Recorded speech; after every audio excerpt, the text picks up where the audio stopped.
She was already yelling when I opened the door. Can't just ban people like that. This isn't your little kingdom. I didn't say anything, just stepped out onto the porch and crossed my arms. The lake behind me was calm. The kind of calm that makes noise feel louder. Karen stood at the edge of my cabin's deck in her usual salmon-colored blazer, holding a clipboard like it was some kind of weapon. Behind her, 3 of her guests stood around pretending they weren't, shaking, probably still nursing hangovers from last night's unauthorized party on my private dock. "You don't own the water," she snapped, jabbing her finger toward the lake.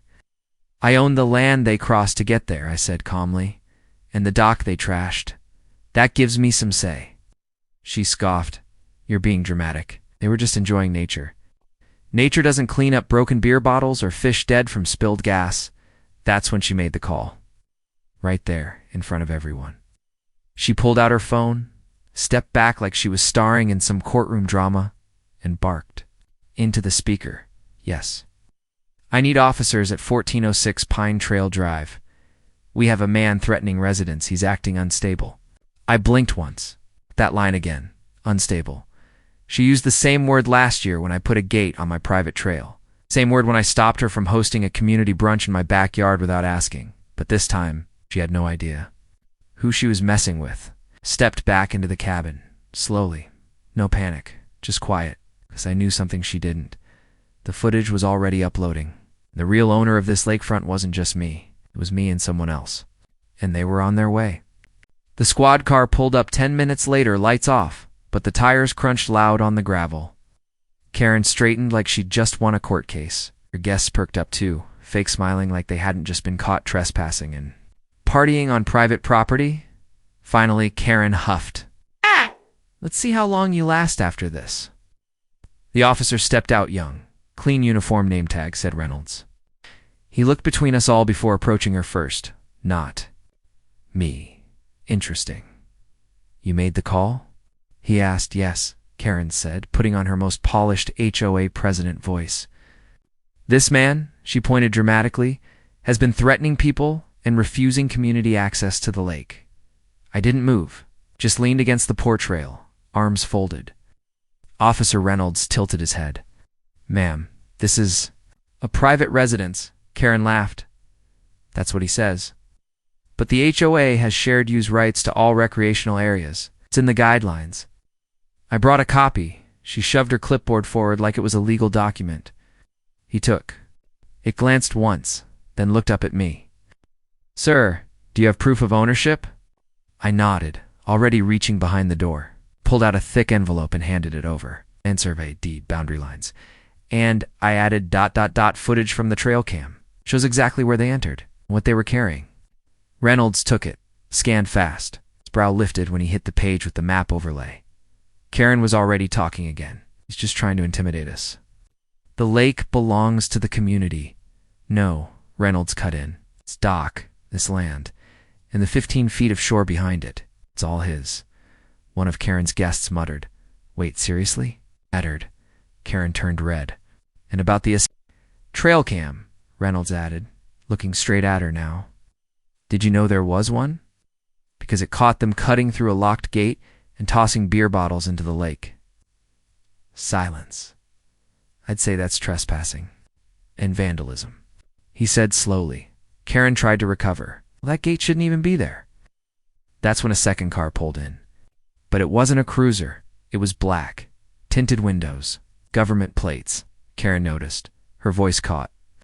I didn't say a word because the man stepping out of that SUV wasn't just anyone. It was the other owner of this land.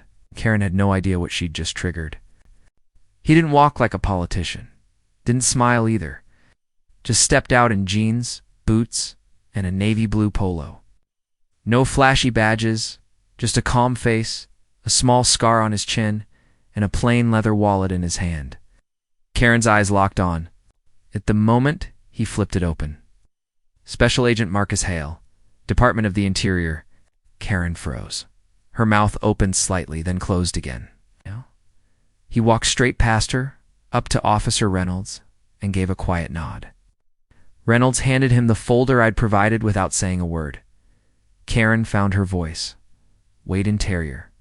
This isn't federal land." No, Hale said casually, flipping through the documents.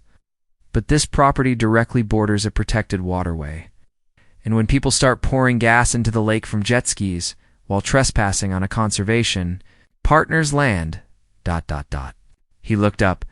That becomes my problem. She blinked. Conservation partner? He pointed toward me.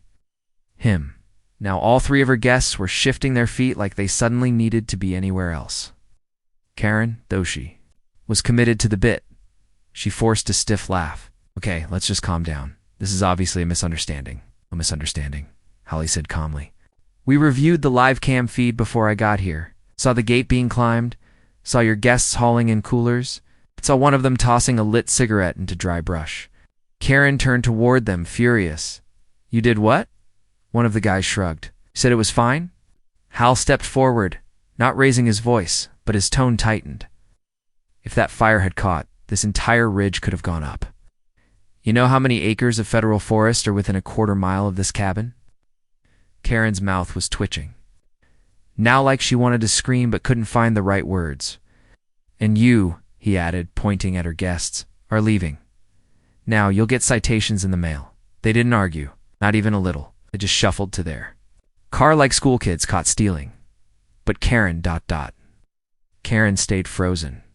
Until Hale turned back to Reynolds and said the one sentence that hit her like a brick. She may have committed federal obstruction when she made that false emergency report. Karen's face went white. My phone buzzed. I glanced down. Live upload had finished. Footage was now backed up, in public. And it wasn't just the trespassing on video. It was something much bigger. Karen finally spoke, but her voice had changed. No more shouting. Just a shaky, forced smile. Okay. Maybe we all overreacted a little. I didn't know it was that serious. Kate and Hale didn't blink. Claimed he was threatening. Residents, that's a false report to law enforcement. And you did it while your guests were actively breaking the law. She glanced toward Officer Reynolds like he might jump in and save her. He didn't. Look, she stammered. This whole thing just got blown out of proportion. I didn't mean you meant to assert authority that doesn't exist, Hale said. That gate you told them to ignore. Installed legally. That dock, inspected, registered, and off-limits to non-owners. You knew that. You've been warned. Before, Karen looked like she was about to argue, but something behind Hale caught her attention. 2 more vehicles were pulling in. Local news vans, one with a drone already in the air. I didn't call them. Someone had clearly shared the footage.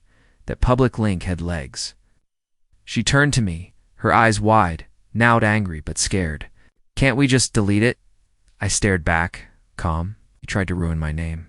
Again, you accused me of being unstable, of threatening people, yet zero proof, and this time it's on tape.